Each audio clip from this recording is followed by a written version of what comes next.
காவிரி தந்த தமிழகத்து புதுமணலில் களம் அமைத்து சேர சோழ பாண்டி மன்னர் கோபுரத்து கலசத்தில் யார் குடிதான் பறப்பதென்று இன்று போல் போர் தொடுத்துக் கொண்டிருந்த காலம் அது.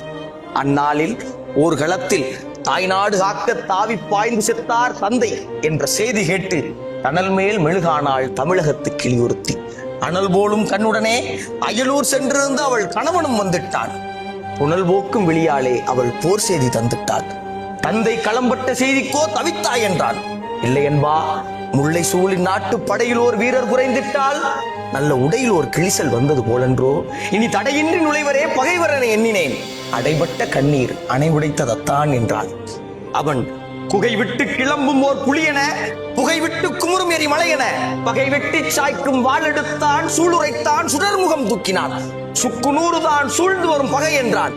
நங்கையோ நகை முழக்கம் செய்து நடந்திடுக கண்ணே என்றாள்.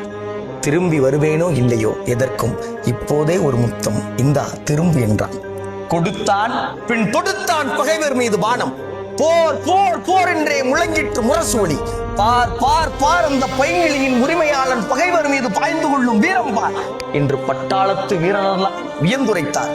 அந்த கட்டாணி முத்தாளும் கண்வழியே ரசித்திட்டால் அத்தானுக்கு களத்தினிலே அடுக்கடுக்காய் குவிந்து வரும் வெற்றிகளை கேட்டுவிட்டு கோட்டைகள் விடுபட்டன, எதிரியின் குதிரை கால்கள் உடைபட்டன.